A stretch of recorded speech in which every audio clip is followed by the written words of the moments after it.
আপনারা একটু স্ক্রিনে খেয়াল করুন, ঢাকা, চট্টগ্রাম এবং সিলেট এটা কিন্তু নাফি টাওয়ার একটা কালেকশনের আপডেট। এটা আজকে হিউজ পরিমাণ পাসপোর্ট ডেলিভারির জন্য গেছে। তারা 2026 সালে নতুন রিসেন্ট জমা করছেন, এই পাসপোর্টগুলো বেশি পরিমাণে কালেকশন করতে গেছে। সর্বশেষ ঢাকা, চট্টগ্রাম এবং সিলেট এই তিনটা ভিএফএস গ্লোবাল মিলে কেমন পরিমাণে পাসপোর্ট কালেকশন করছে, আজকে কেমন পরিমাণে পাসপোর্টে আজকে ভিসা পাইছে, সেটাই কিন্তু আজকের এই ভিডিওতে ছোট্ট করে জানানো হবে। বেশি কথা বাড়াবো না, আজকের ভিডিওতে বেশ কয়েকটা আপডেট আছে যেগুলো শুরু থেকে শেষ পর্যন্ত দেখলে একদম ক্লিয়ার হয়ে যাবেন। তো চলেন বেশি কথা না বাড়িয়ে আজকের এইরকমই একটা গুরুত্বপূর্ণ আপডেট ভিডিও শুরু করা যাক।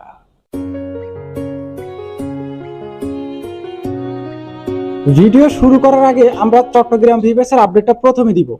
মোট ডেলিভারির সংখ্যাটা ছিল 45 থেকে 50 জন, 45 থেকে 50 জন প্লাস আজকে শুধুমাত্র চট্টগ্রামে ডেলিভারি সংখ্যা ভাবে দেখা গেছে যে কয়টা গ্লোবাল আছে বাংলাদেশে, অন্তত ইটালির জন্য এই গ্লোবালের থেকে সর্বশেষ যে কালেকশনটা বা সর্বমোট বেশি পরিমাণে যে কালেকশনটা হয় সেটা ঢাকায়। তবে আজকে এই চট্টগ্রামেও দেখলাম প্রায় 40 থেকে 45টা পাসপোর্ট বা প্রায় 50টার এরকম কাছাকাছি এরকম একটা কালেকশনের সংখ্যা দেখা গেছে এই চট্টগ্রাম থেকে। শুধু কালেকশনই না, সেখান থেকে আজকে বেশ ভালো পরিমাণে পাসপোর্ট কালেকশন করে তারা পাসপোর্টে ভিসা পাইছে। তো আজকে দেখেন চট্টগ্রামে ডেলিভারি সংখ্যা প্রায় 50 জন, স্পন্সর, এগ্রিকালচার এবং ডোমেস্টিক এই কয়েকটা ওয়ার্ক ক্যাটাগরি যেগুলো আছে এগুলা কালেকশন করে টোটালে ভিসা পাইছে 17 থেকে 18। চট্টগ্রামে সচরাচর কিন্তু আমরা এত পরিমাণে পাসপোর্ট কালেকশন দেখিও না, এরকম পাসপোর্ট কিন্তু আমরা এই যে ভিসা পাইছে এরকমটা আমরা শুনিও না বা আপনাদেরকে নিউজও দিতে পারি না। তো আজকে প্রায় 17-18টা পাসপোর্ট কালেকশন করছে এবং তারা সবগুলাই ভিসা পাইছে। আর বাকি ছিল ফ্যামিলি ভিসা, অনেকেই ফ্যামিলি ভিসা নিয়ে কিন্তু চিন্তিত। তবে আজকে দেখেন 16টা পাসপোর্ট ফ্যামিলি ভিসা কালেকশন করছে, আরো বাকি কয়েকজন আছে ওরা কালেকশন এখনো করে নাই। পাসপোর্ট কালেকশন করছে ইতিমধ্যে, তারা সবাই পাইছে। ট্যুরিস্ট ভিসা পাইছে 3টা, স্টুডেন্ট ভিসা পাইছে 1টা। এই টোটালে সর্বশেষ চট্টগ্রামের যে কালেকশনটা সেটা ছোট্ট করে জানার চেষ্টা। এখন আপনাদের অনেক প্রশ্ন থাকতে পারে যারা চট্টগ্রামে জমা দিচ্ছেন, এরকম যদি কোনো প্রশ্ন থাকে অবশ্যই কমেন্ট বক্সে কমেন্ট করবেন। ওকে, এখন একটু সিলেটের আপডেট দিব, এরপর ঢাকার দিব, এরপর আরো বেশ কয়েকটা আপডেট আছে যেগুলো দিয়ে ভিডিওটা শেষ করব। সিলেটে একটু কালেকশনের সংখ্যাটা দেখেন, চট্টগ্রামের থেকেও বেশি ছিল। চট্টগ্রামে 50 জন মতো ছিল এবং আজকে সিলেটে প্রায় 70 থেকে 75-80 জন এরকম একটা কালেকশন, মানে ডাবল। আজকে বেশ ভালো পরিমাণে কিন্তু কালেকশনও হয়েছে দেখা গেছে। তো এই যে কালেকশনটা আমরা ইতিমধ্যে এই গত 1 মাসেও কিন্তু এরকম একটা কালেকশন দেখি নাই, আজকে যেই পরিমাণ কালেকশনটা হইতেছে গ্লোবালে। তো যাই হোক, সিলেটে ডেলিভারি সংখ্যা প্রায় 70-75-80 জন প্লাস। এর ভিতরে ভিসা রিজেক্ট করছে প্রায় 50 জন, ফ্যামিলি ভিসা পাইছে 14 জন, ওয়ার্ক ভিসা পাইছে 8 জন। এখানে তো সিলেটে চট্টগ্রামের থেকেও কম, 8 জন মাত্র ওয়ার্ক ভিসা। স্টুডেন্ট ভিসা পাইছে 6টা, এখানে আবার ওই চট্টগ্রামের থেকে বেশি আছে। এবং ট্যুরিস্ট ভিসা পাইছে 3টা। এই ছিল মোটামুটি আকারে সিলেট এবং চট্টগ্রামের সর্বশেষ যে পরিস্থিতি আজকের, সেটা আপাতত আর কোনো আপডেট নাই। আমি কয়েকটা স্ক্রিনশট আমি স্ক্রিনেও দিয়ে দিতেছি, চাইলে আপনারা কিন্তু দেখে নিতে পারেন, আর আমি এখানে ভিডিওতে বলে দিতেছি।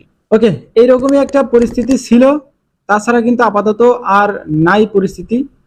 এখন দেখেন একটু আপনারা স্ক্রিনে খেয়াল করেন, ঢাকায় দেখছেন অবস্থাটা, দেখছেন এই যে অবস্থাটা, এটা দেখলে আপনারা বুঝতে পারবেন যে কেমন পরিমাণে পাসপোর্ট সেখানে জমা পড়ে এবং তারা কিন্তু পাসপোর্টে ভিসাটাও পায়। এই যে আজকে যে কালেকশনটা হয়েছে, আমি আপনাদেরকে ছোট্ট করে জানাই কতজন পাসপোর্ট কালেকশন করছে এবং ভিসা পাইছে। দেখেন ঢাকায় আজকে সর্বমোট কালেকশন 140 প্লাস, এটা সর্বমোট শুধুমাত্র ঢাকায়। এই যে ঢাকায় কালেকশনটা বেশি হওয়ার একমাত্র কারণ যারা চট্টগ্রাম, সিলেট এখানে ওইখানে জমা করেন, তারাও কিন্তু কালেকশন করতে গেলে ওই ঢাকায় যায় কালেকশনটা করা লাগে।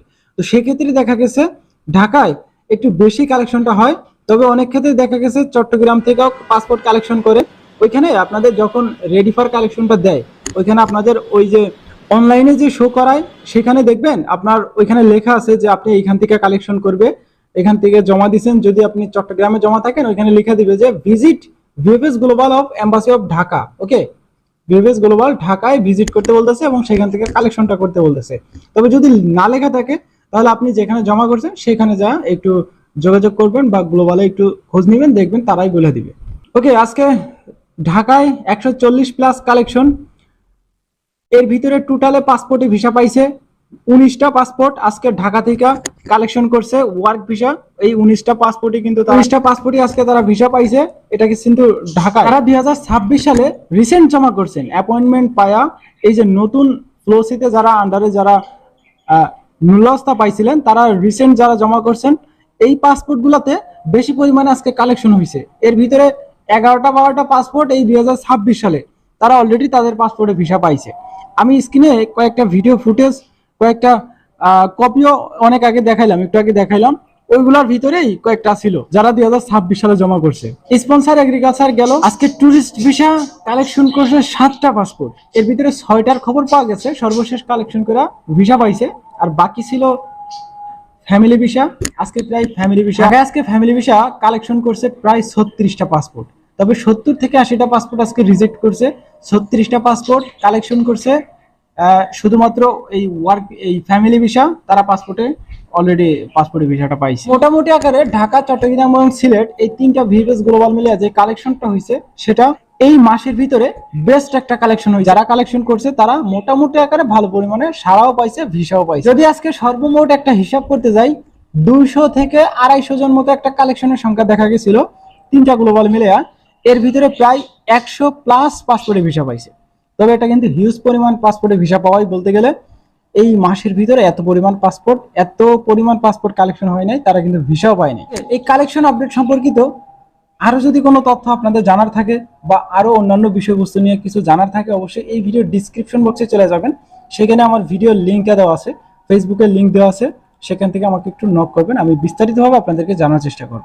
এই যে দেখেন এটা চট্টগ্রামে একটা কালেকশন দেখছেন, হিউজ পরিমাণ মানুষ গ্লোবালে কিন্তু জমা হয়েছিল। চট্টগ্রামে সিলেটে একই অবস্থা, মানে আজকে বললাম না যে বেশ ভালো পরিমাণে পাসপোর্ট কালেকশন, এই যে তার প্রমাণ দেখছেন, কিছু ভিডিও ফুটেজ দেখাইতেছি আপনাদেরকে। এটা চট্টগ্রামের ভিতরে যে অবস্থাটা, ওকে, ভিতরে গ্লোবালের ভিতরে আরো বেশ কয়েকটা পাসপোর্ট আমি স্ক্রিনে দেখাই। দেখেন এই একটা পাসপোর্ট, এটা কালেকশন করছে আজকে, সেও কিন্তু ভিসা পাইছে, এটা ঢাকা থেকে কালেকশন।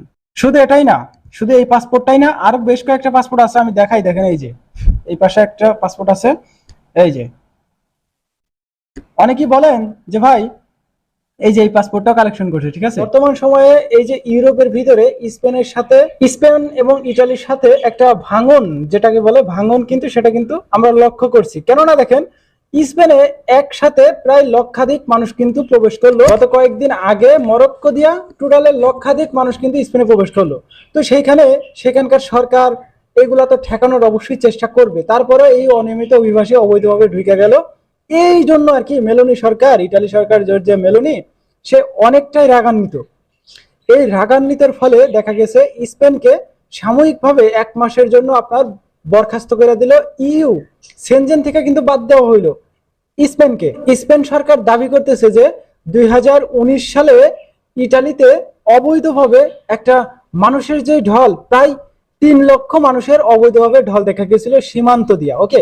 সেই কথাগুলো টাইনাই না পরে স্পেন আবার এই ইটালির উপরে সেগুলা কিন্তু তারাও কিন্তু ঝাড়তেছে। সো এই যে তাদের মধ্যে যে পারস্পরিক একটা বন্ধন ছিল সেনজেনভুক্ত দেশ হিসাবে, তো সেই বন্ধনটা কিন্তু আর এই বর্তমানে লক্ষ্য করা যাইতেছে না। এখন তাদের মধ্যে একটা ফাটল সৃষ্টি হয়ে যাইতেছে। তো এগুলার সমাধানে আলোচনা সমালোচনা প্রচুর সংখ্যক চলতেছে। জানি না সর্বশেষ পরিস্থিতি ইটালি আর স্পেনের মধ্যে কি থাকে কি হয়, এখন দেখাই যাক। যেহেতু আলোচনা সমালোচনা চলতেছে, এই নিয়ে অনলাইনে প্রচুর সংখ্যক ভিডিও আছে, আপনারা চাইলে দেখতে পারেন।